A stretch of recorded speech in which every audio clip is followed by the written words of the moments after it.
ईक्षा Hindi classes में स्वागत है। हम इस वीडियो में पद परिचय पढ़ेंगे। पद परिचय शुरू करने से पहले आपको यह जानकारी होनी चाहिए कि पद किसे कहते हैं। मैंने शब्द और पद में अंतर एक वीडियो में पोस्ट किया हुआ है, उसे देखना जरूरी है शब्द और पद के अंतर को समझने के लिए। तो मैं आपको बता दूं संक्षेप में कि शब्द जो है वह स्वतंत्र रूप से लिखा जाता है और जब वही शब्द व्याकरण के नियमों के साथ वाक्य में प्रयोग किया जाता है तो वह पद कहलाने लगता है।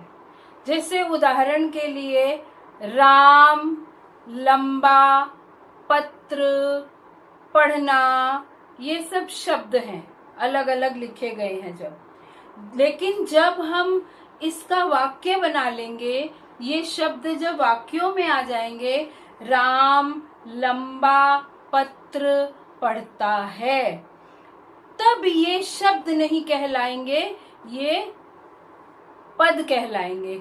क्यों? क्योंकि ये व्याकरण के नियमों के साथ आ जाएंगे वाक्य में। जैसे राम, अगर हम इसका व्याकरणिक रूप देखें, किस रूप में प्रयोग हुआ है वाक्य में, तो ये संज्ञा है। राम लंबा पत्र पढ़ रहा है, राम के बाद आया लंबा। लंबा का व्याकरणिक रूप अगर हम देखें, किस व्याकरणिक रूप के साथ इस वाक्य में प्रयोग हुआ है? विशेषण। लंबा पत्र, कैसा है पत्र? पत्र की विशेषता लंबा, तो लंबा विशेषण बनकर आया है। पढ़ रहा है, यह क्रिया बनकर आया है, क्रिया के रूप में प्रयोग किया गया है, पढ़ रहा है। इन पदों का परिचय ही व्याकरणिक परिचय कहलाता है। कई बार आपको प्रश्न में दिया होगा, निम्नलिखित वाक्यों में रेखांकित पदों का व्याकरणिक परिचय दीजिए, या लिखा होगा निम्नलिखित पदों का परिचय दीजिए या निम्नलिखित का पद परिचय कीजिए। तो ये एक ही बात है जो आपको करना है, वो मैं बताऊंगी इसमें। तो व्याकरणिक परिचय क्या है? अगर कहा जाए कि व्याकरणिक परिचय दीजिए, पद परिचय दीजिए, तो वो क्या है? अब जैसे मान लीजिए कोई एक अकेला व्यक्ति खड़ा है तो हम बोलेंगे वो व्यक्ति है, लेकिन जब वो परिवार में बहुत सारे लोगों के साथ है तो किसी का पिता, किसी का बेटा, किसी का भाई, किसी का चाचा, किसी का मामा, कोई ना कोई उसका दूसरों के साथ संबंध होगा, तो हम उसका परिचय दे सकते हैं कि वो उसका पिता है, उसका भाई है, उसका बेटा है, उसका चाचा है, उसका दादा है, उसका पोता है, कुछ ना कुछ सबके साथ संबंध होगा। इसी तरह जब शब्द अकेले न रहकर वाक्य में प्रयोग किए जाते हैं तो उनका वाक्य के दूसरे शब्दों के साथ या दूसरे पदों के साथ जो संबंध होता है वह उसका व्याकरणिक परिचय है। अब ये कैसे आपको करना है, ये परिचय, ये मैं आपको बताऊंगी। इसके लिए आपको अपनी पिछली कक्षाओं में जाना पड़ेगा, यानी पिछली कक्षाओं में जो आपने पढ़ा था वो याद करना पड़ेगा। एक बात मैं बता दूं कि प्रयोग के अनुसार, यानी व्याकरणिक प्रयोग के अनुसार जो शब्द होते हैं वो 8 प्रकार से ही प्रयोग हो सकते हैं। 8 प्रकार से कैसे होंगे? या तो कोई पद, या तो कोई शब्द जो वाक्य में आया है पद बन गया है, इसलिए पद और शब्द हम दोनों यूज कर रहे हैं ताकि आपको याद रहे कि शब्द और पद एक ही चीज है, लेकिन शब्द जब वाक्य में आ गया है तो वो पद कहलाने लगा है, क्योंकि उसको एक परिचय मिल गया है, उसको एक पद मिल गया है। वो चाहे संज्ञा पद मिला हो, चाहे सर्वनाम का पद मिला हो, जो भी मिला हो, पदवी मिल गई है उसको। ये पिछला वीडियो आप देख लीजिए, शब्द और पद में अंतर। तो 8 प्रकार से ही प्रयोग हो सकता है, क्योंकि प्रयोग के अनुसार, व्याकरणिक प्रयोग के अनुसार शब्द 8 प्रकार के हैं। जिनको 2 भागों में बांटा गया है। अब पहले हम ये 8 प्रकार देख लेते हैं। या तो पद संज्ञा होगा, या सर्वनाम होगा, या विशेषण होगा, या क्रिया होगा, या क्रिया विशेषण होगा, या संबंध बोधक होगा, या समुच्चय बोधक होगा, या विस्मयादि बोधक होगा, या निपात होगा। निपात 8 के अलावा एक और है निपात, जिसको हम अलग से पढ़ते हैं। तो ये 9 ही पद आपको मिलेंगे वाक्यों में। इसके अलावा और कोई शब्द वाक्य में पद बनकर नहीं आता है। तो आप लोगों ने बचपन में 6th से लेकर 5वीं में भी शायद पढ़ा होगा संज्ञा, सर्वनाम, विशेषण, क्रिया। 6ठी 7वीं में आपने क्रिया विशेषण, संबंध बोधक, समुच्चय बोधक, विस्मयादि बोधक पढ़े होंगे। और निपात आपने शायद और 8th 9th में पढ़ा होगा। तो इन सबको याद करना जरूरी है। आपने क्या पढ़ा था संज्ञा के बारे में? अगर आपको नहीं याद है तो आपको संज्ञा फिर से पढ़नी पड़ेगी, सर्वनाम फिर से पढ़ना पड़ेगा। मैं इसका परिचय कराते हुए आपको थोड़ा थोड़ा याद दिलाती जाऊंगी कि संज्ञा क्या होती है, सर्वनाम क्या होता है। तो ये बात तो आपको समझ में आ गई कि पद परिचय क्या है। अब जैसे मैंने बताया था कि राम लंबा पत्र पढ़ता है, आपको ध्यान में आ गया। अभी मैंने एग्जाम्पल दिया था कि राम क्या है, संज्ञा है, लंबा विशेषण है, पत्र भी संज्ञा है, पढ़ना क्रिया है। अब इतना ही जान लेने से नहीं होगा। जब आपको परिचय देना होगा तो उसके बारे में पूरा बताना पड़ेगा। क्या बताना पड़ेगा?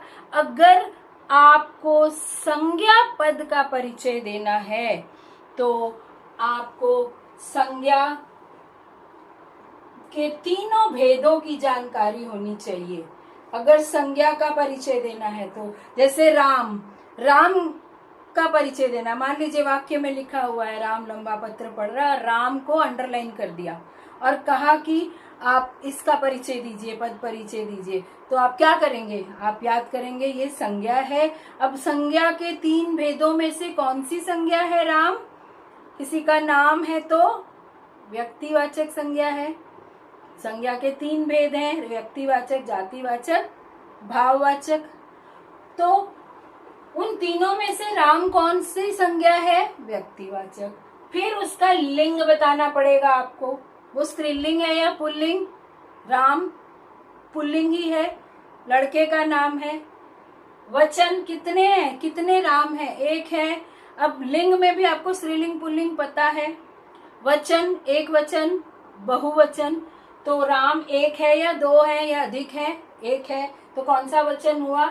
एक वचन। राम पढ़ता है, पढ़ने का काम कौन कर रहा है?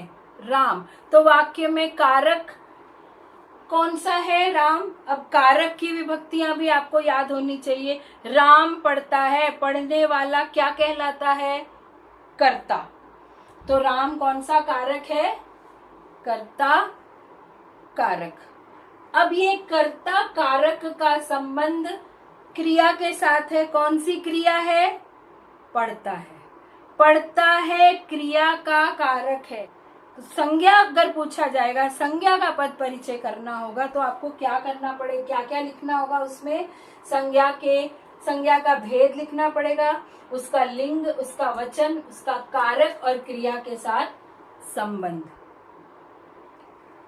अगर मान लीजिए सर्वनाम अंडरलाइन किया हुआ है, रेखांकित किया है वाक्य में और कहा है कि आप इसका पद परिचय कीजिए।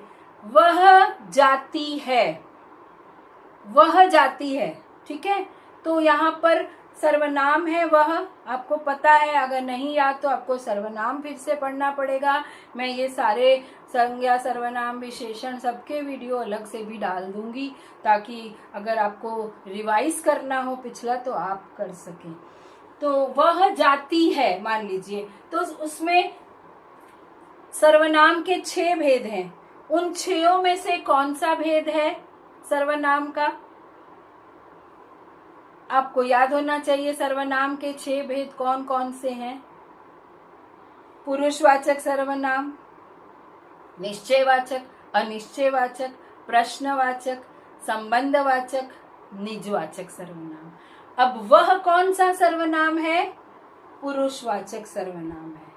पुरुषवाचक के भी 3 भेद हैं, उत्तम पुरुष, मध्यम पुरुष और अन्य पुरुष। अब वह कौन सा पुरुष है सर्वनाम का? उत्तम पुरुष होता है मेरे लिए, मैं अपने लिए, मध्यम पुरुष होता है उस तुम के लिए, और अन्य पुरुष होता है वह उसके लिए। ये कौन सा पुरुष हुआ? अन्य पुरुष। तो वह जाति है, हम अन्य किसी के लिए बात कर रहे हैं, ना हम कह रहे हैं ना तुम कह रहे हैं, ना बोलने वाला है ना सुनने वाला है, हम जिसके बारे में बात कर रहे हैं वो अन्य पुरुष है। तो क्या होगा? इन 6 भेदों में से पुरुषवाचक सर्वनाम, अन्य पुरुष, जाति है, कौन सा लिंग है? स्त्रीलिंग। कितने वचन है? एक वचन, जाति है, एक ही लड़की है, एक वचन। कारक, वह जाने का काम कौन कर रहा है? वह, तो वह फिर कर्ता कारक है। और क्रिया क्या है? जाति है के साथ कर्ता कारक का संबंध। जाति है क्रिया के साथ संबंध कर्ता कारक का। समझ में आया? अब अगर मान लीजिए विशेषण शब्द को रेखांकित किया है और कहा है इसका पद परिचय लीजिए, इसका व्याकरणिक परिचय दीजिए। मैंने अभी उदाहरण दिया था, राम लंबा पत्र पढ़ रहा है और लंबा को अंडरलाइन कर दिया है। तो लंबा पत्र क्या है? पत्र की विशेषता बताने वाला शब्द है लंबा। वो क्या है? विशेषण, एडजेक्टिव। तो लंबा, अब विशेषण में भी आपको 4 भेदों में से लिखना पड़ेगा। विशेषण के 4 भेद होते हैं, 4 भेद हैं विशेषण के।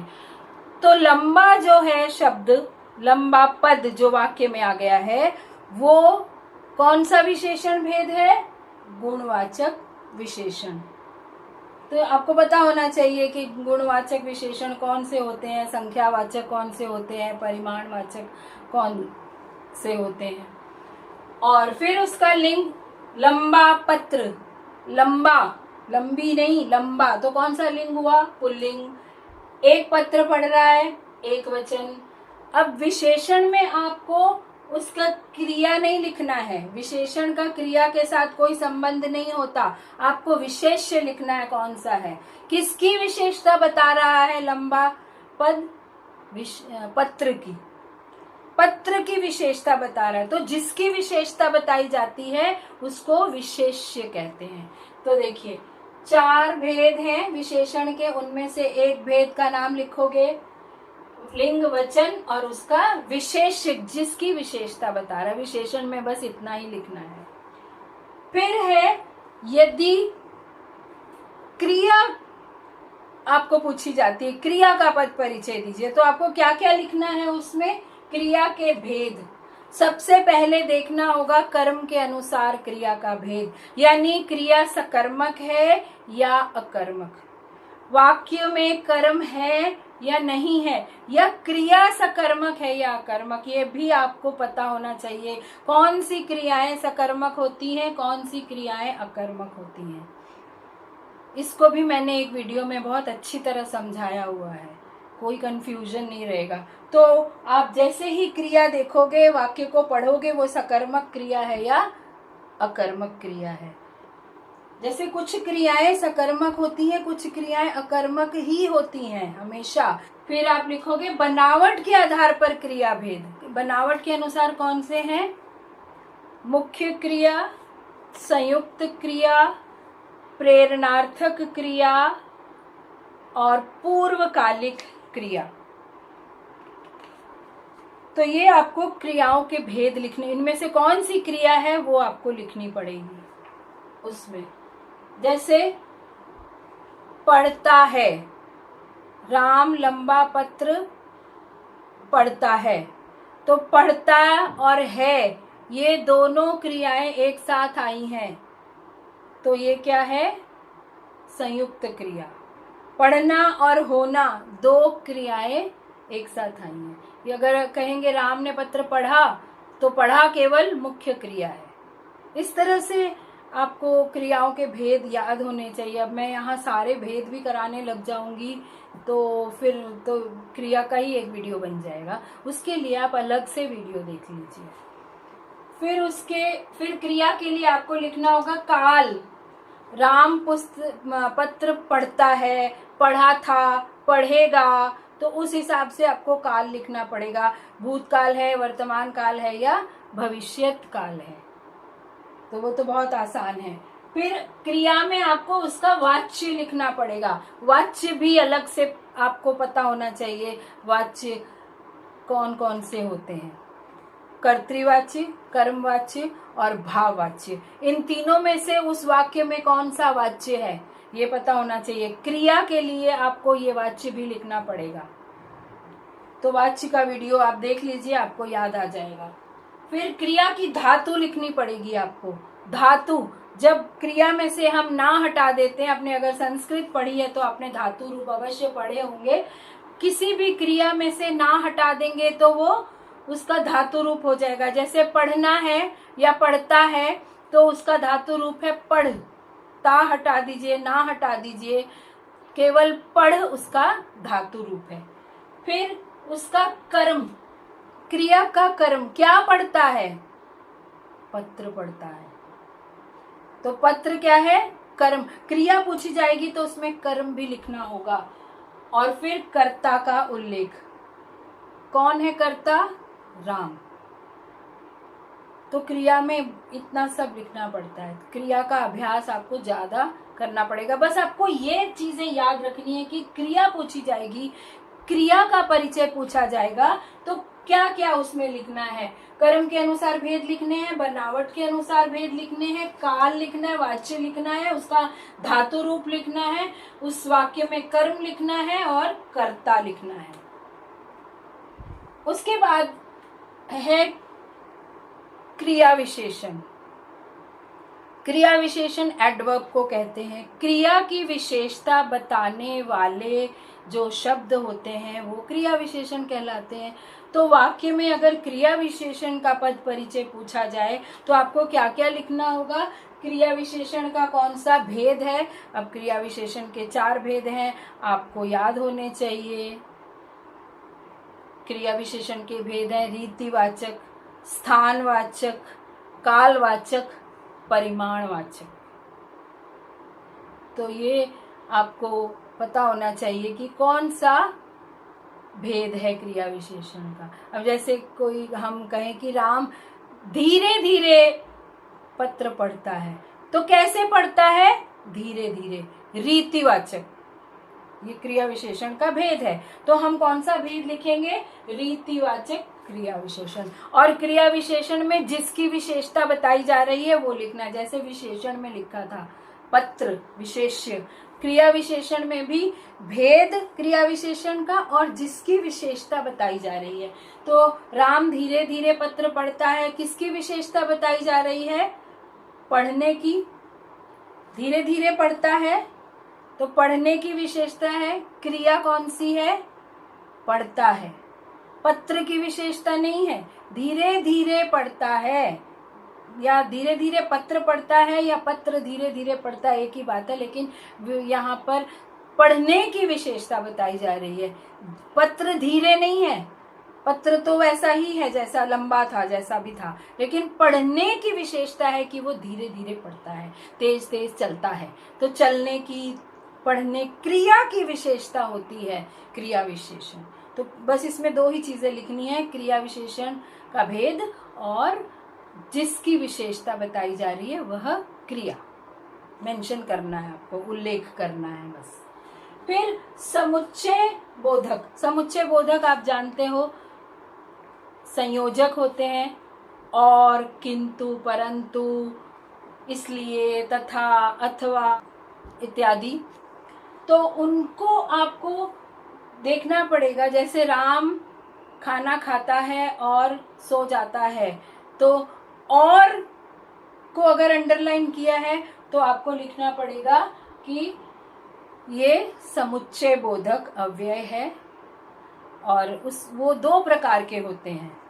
एक होते हैं जो जोड़ते हैं और एक होते हैं जो अलग करते हैं। जैसे हम कहते हैं राम और श्याम, और या हम कहें राम या श्याम, तो राम और श्याम ने दोनों को जोड़ा है कि दोनों आओ। और अगर हम कहते हैं कि राम या श्याम आओ, तो राम और श्याम को अलग अलग किया गया है, राम और श्याम को।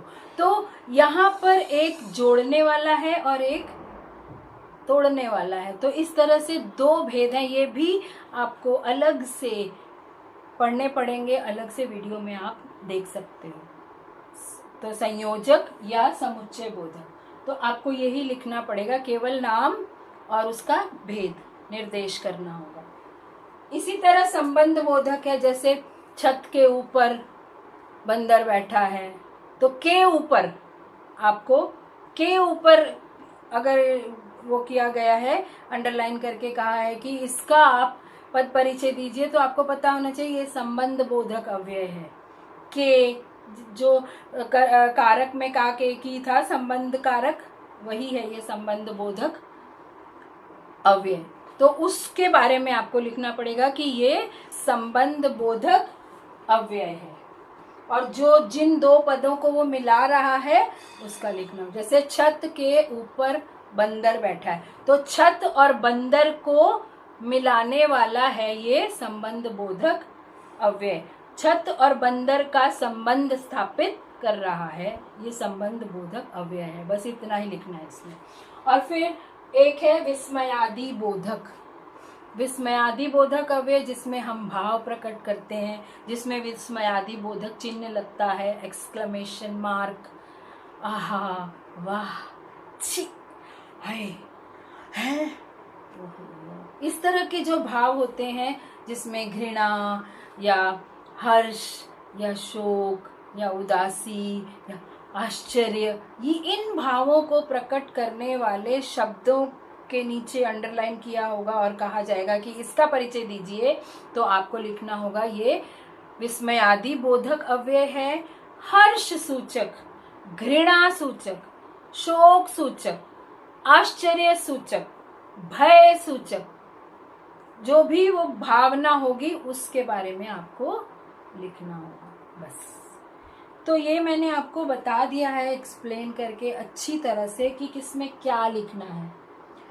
अब ये जो 8 मैंने भेद बताए हैं, संज्ञा, सर्वनाम, विशेषण और क्रिया, और बाकी 4 हैं क्रिया विशेषण, समुच्चय बोधक, संबंध बोधक और विस्मयादि बोधक। ये 4 और 4 2 भागों में बटे हुए हैं। पहले 4 संज्ञा, सर्वनाम, विशेषण, क्रिया विकारी कहलाते हैं, और आखिर के 4 क्रिया विशेषण, समुच्चय बोधक, संबंध बोधक, विस्मयादि बोधक अविकारी या अव्यय कहलाते हैं। अव्यय या अविकारी एक ही बात है। इन 2 ग्रुप्स में इनको बांटा गया है, विकारी में 4 शुरू के और अविकारी या अव्यय में आखिर के 4। तो वो भी आप दूसरे वीडियो में देख सकते हो, विकारी क्यों कहते हैं और कौन से हैं, कैसे प्रयोग किए जाते हैं, इन्हें विकारी किस लिए कहा जाता है और अव्यय क्यों कहा जाता है, ये सब वीडियो में एक्सप्लेन किया गया है। तो आपको ये तो पता चल गया कि पद परिचय क्या है और पद परिचय में क्या करना है। अब कैसे करना है ये मैं आपको अभी बताती हूँ। तो चलिए उदाहरण देखते हैं। अब एक वाक्य में मैंने सभी पदों का पद परिचय बताया है। तो उदाहरण देखते हैं। देखिए, एक वाक्य है, रमेश वहां 10वीं कक्षा में बैठ गया। अब हम प्रत्येक पद का परिचय करेंगे। इस वाक्य में आए हर शब्द यानी जो पद हैं उन सबका व्याकरणिक परिचय या पद परिचय करेंगे। तो सबसे पहले लेते हैं रमेश को। देखिए कैसे करना है ये मैं बता रही हूँ आपको। रमेश ये संज्ञा है। रमेश कौन सी संज्ञा है? व्यक्तिवाचक संज्ञा है, जातिवाचक नहीं। अगर लड़का होता तो वो जातिवाचक संज्ञा होती। फिर लड़का, रमेश लड़का है और तो पुल्लिंग है। फिर इसका वचन लिखना है एक वचन। करता है, कारक लिखना है तो कौन सा कारक है? रमेश क्या है? पढ़ने का काम कर, बैठने का काम कर रहा है, तो रमेश क्या है? करता है। बैठ गया क्रिया का कर्ता, इसका संबंध किससे संबंध है? इसका कर्ता का। बैठ गया क्रिया का कर्ता है ये। उसके बाद हम देखेंगे वहां। वहां क्या है? वहां बैठ गया। कहाँ बैठ गया? वहां बैठ गया। बैठने की विशेषता बताने वाला शब्द क्या होता है? क्रिया विशेषण। तो बैठने के लिए स्थानवाचक क्रिया विशेषण है। कहाँ बैठ गया? अगर आप प्रश्न बनाएंगे तो कहाँ बैठ गया? वहां बैठ गया। वहां किसके लिए आता है? स्थान के लिए। तो क्रिया विशेषण के जो 4 भेद है उनमें से स्थानवाचक क्रिया विशेषण एक है। तो ये स्थानवाचक क्रिया विशेषण है और इसमें बस बैठ गया क्रिया की विशेषता बता रहा है। बस इतना ही लिखना है क्रिया विशेषण में। भेद और जिस क्रिया की विशेषता बता रहा है उसका उल्लेख करना है। तो स्थानवाचक क्रिया विशेषण बैठ गया क्रिया की विशेषता। फिर है 10वीं। 10वीं क्या है? कक्षा की विशेषता बता रहा है। कौन सी कक्षा? 10वीं कक्षा। तो 10वीं क्या हुआ? संज्ञा की विशेषता बताने वाला शब्द क्या होता है? विशेषण। तो ये विशेषण है 10वीं। अब कौन सा भेद है विशेषण का? संख्यावाचक। संख्यावाचक विशेषण के भी 2 भेद है, निश्चित संख्यावाचक, अनिश्चित संख्यावाचक। अगर हम कहते किसी कक्षा में बैठ गया तो फिर वो कुछ और ही हो जाता, लेकिन यहाँ 10वीं बताया है तो 10वीं संख्यावाचक विशेषण है और निश्चित संख्यावाचक है, क्योंकि 10वीं शब्द निश्चित संख्या का बोध कराता है। फिर कक्षा 10वीं क्या है? स्त्रीलिंग। और किसकी विशेषता बता रहा है? 10वीं शब्द कक्षा की। कक्षा विशेष्य है तो कक्षा विशेष्य की विशेषता। उसके बाद आया शब्द रमेश। वहां 10वीं तक हमने कर लिया। अब है कक्षा में। कक्षा में, तो कक्षा में क्या? कक्षा क्या है? संज्ञा। कौन सी संज्ञा है? कक्षा जातिवाचक संज्ञा, क्योंकि कक्षाएं तो बहुत होती हैं, कोई भी कक्षा हो सकती है। तो जातिवाचक संज्ञा। कक्षा स्त्रीलिंग है, लिंग लिखना है तो एक वचन है कक्षा। और कक्षा में बैठ गया, कक्षा के बाद में आया है तो कौन सा कारक है? कारक जरूर बताना है इसमें भी, संज्ञा में हमेशा। तो कौन सा कारक है? कारक में किस कारक का चिन्ह है? में पर सर्ग किस कारक का है? अधिकरण कारक। अधिकरण में पर। तो यही मैं कह रही थी कि आपको संज्ञा, सर्वनाम, विशेषण, क्रिया सबकी जानकारी होनी चाहिए, तभी आप पद परिचय कर सकते हो। तो अधिकरण कारक और बैठ गया क्रिया से संबंध है इस कारक का। फिर देखिए बैठ गया, अब ये क्रिया है, बैठना क्रिया है। कौन सी क्रिया है इसमें? देखिए रमेश वहां 10वीं कक्षा में बैठ गया, इसमें कर्म है। क्या बैठ गया? कर्म के लिए आप क्वेश्चन करते हैं हम, क्या, किसे। क्या और किसे का अगर उत्तर मिलता है तो वहां सकर्मक होता है, वरना अकर्मक। और वैसे भी बैठना अकर्मक क्रिया है। क्या बैठ गया? नहीं उत्तर मिलता। ऐसे ही हंसना, बैठना, दौड़ना, सोना, ये सारी क्रियाएं अकर्मक होती हैं, क्योंकि इन्हें हम इनको करने के लिए किसी ऑब्जेक्ट की, किसी कर्म की जरूरत नहीं पड़ती। अभी मैं बोलूं बैठ जाइए तो आप बैठ जाएंगे, सो जाइए तो सो जाइए, दौड़िए तो दौड़ने लगेंगे। लेकिन अगर मैं कहूं खाइए तो आप पूछेंगे ना क्या खाइए, क्या खाएं? तो हम बताना पड़ेगा टिफिन खाइए, बिस्किट खाइए, केला खाइए, सेब खाइए, तो कोई ऑब्जेक्ट मिलेगा आपको। लेकिन बैठने के लिए आप ये नहीं पूछ सकते कि क्या बैठें। तो ऐसे वाली ये, इसके लिए आपको क्रिया का पूरा वीडियो देखना पड़ेगा। तो ये बैठ गया क्रिया जो है, ये बैठना जो है ये अकर्मक क्रिया है, इसलिए इस वाक्य में कहीं भी कर्म नहीं है। तो हम क्रिया के भेद दो प्रकार से लिखने थे, कर्म के अनुसार और बनावट के अनुसार। तो पहला भेद हुआ ये अकर्मक क्रिया है, बैठ गया। दूसरा बैठ गया, बैठना और जाना दो क्रियाएं एक साथ आई हैं, तो ये संयुक्त क्रिया है। फिर पुल्लिंग, बैठ गया, इसका लिंग क्या है? पुल्लिंग, बैठने वाला एक है, एक वचन। अब इसका वाच्य देखिए, रमेश, अब इसके लिए आपको वाच्य भी आना चाहिए। तो रमेश यहाँ कर्ता प्रधान है, इसके अनुसार क्रिया चल रही है, तो कर्तृवाच्य, वाच्य का वीडियो देख लीजिए। फिर इसका बैठ गया का धातु रूप क्या है? बैठना का, बैठ धातु। कौन सा काल है? बैठ गया, बैठने का काम हो गया, तो वो भूत में हो गया, अभी नहीं हो रहा है। चाहे वो अभी भी बैठा हुआ है, लेकिन जब वो बैठा था वो समय बीत चुका है, तो जब गया लग जाता है तो वो भूतकाल हो जाता है। इसके लिए आपको काल समझना पड़ेगा। और कौन सा करता है इसमें? रमेश कर्ता की क्रिया। हमेशा कारक जब बताओगे तो किसका कारक है? कारक हमेशा क्रिया का होता है, तो क्रिया जरूर मेंशन करोगे जब भी लिखोगे। रमेश कर्ता की क्रिया क्या है? बैठ गया क्रिया, क्योंकि यहीं पर हम क्रिया के बारे में ही बात कर रहे हैं, तो यहाँ सिर्फ लिखेंगे रमेश कर्ता की क्रिया है। ये क्रिया और कारक का संबंध हमेशा बताती है।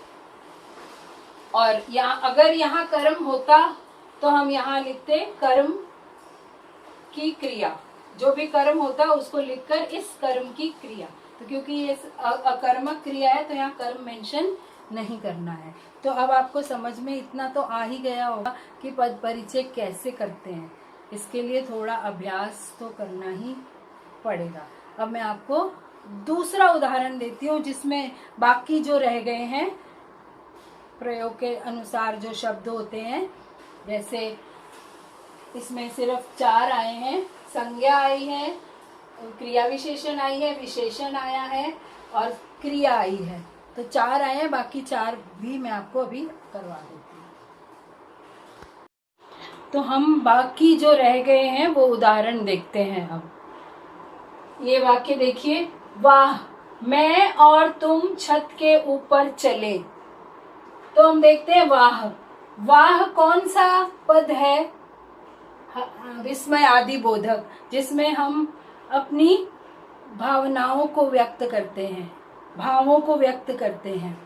तो वाह मैं और तुम छत के ऊपर चले, बड़ी खुशी की बात है।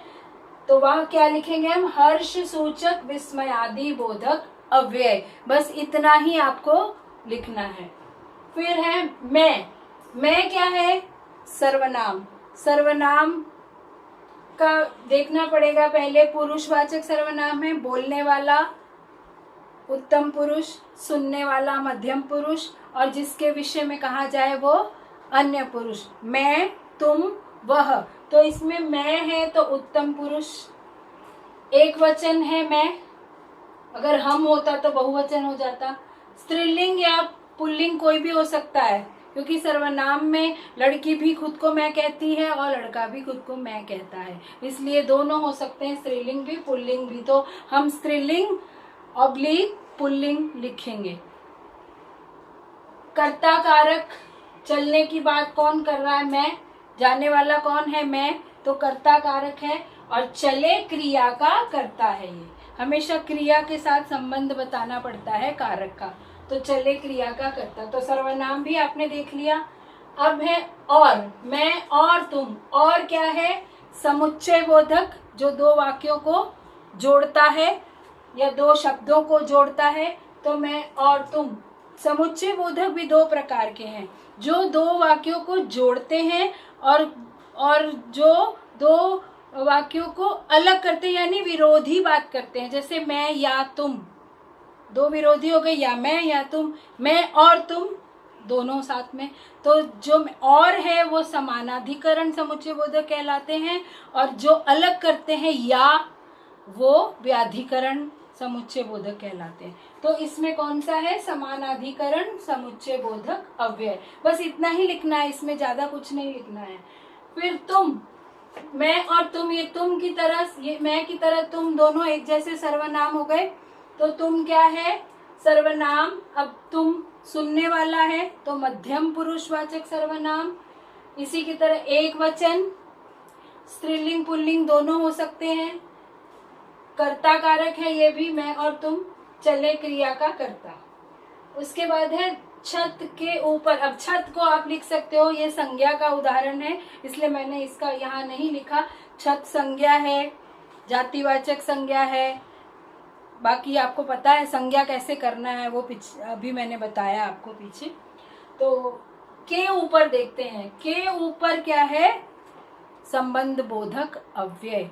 के नीचे, के ऊपर, के बिना, के पास, जहां भी आएगा वो संबंध बोधक अव्यय है, जो दो शब्दों का संबंध जोड़ता है। तो छत के ऊपर, छत और चले को जोड़ने वाला है के ऊपर। तो ये क्या हो गया? संबंध बोधक अव्यय। बस इतना ही लिखना है। तो ज्यादा आपको विकारी शब्दों में लिखना है, संज्ञा, सर्वनाम, विशेषण और क्रिया में, और अविकारी में क्रिया, विशेषण, संबंध बोधक, समुच्चय बोधक, विस्मय आदि बोधक में अधिक लिखना नहीं है, लेकिन समझना है उसको। तो इतना स्पष्ट हो गया होगा पद परिचय क्या है, कैसे करते हैं, किस तरह लिखते हैं, उसके लिए क्या क्या जानकारी होनी चाहिए, ये सब मैंने बता दिया। अब आपको कोई भी डाउट हो, कोई भी समस्या हो तो पूछिए, कमेंट बॉक्स में लिखिए, मैं सबका उत्तर दूंगी। और इसके बारे में और कुछ जानकारियां हैं जो ज़्यादा डिटेल में पूछी जाती हैं, वो मैं और एक वीडियो इसका पद परिचय का बनाकर पोस्ट करूंगी। तो आप मेरे चैनल को सब्सक्राइब कर दीजिए अगर नहीं किया है तो, और लाइक कीजिए, वीडियो को शेयर कीजिए अपने दोस्तों के साथ।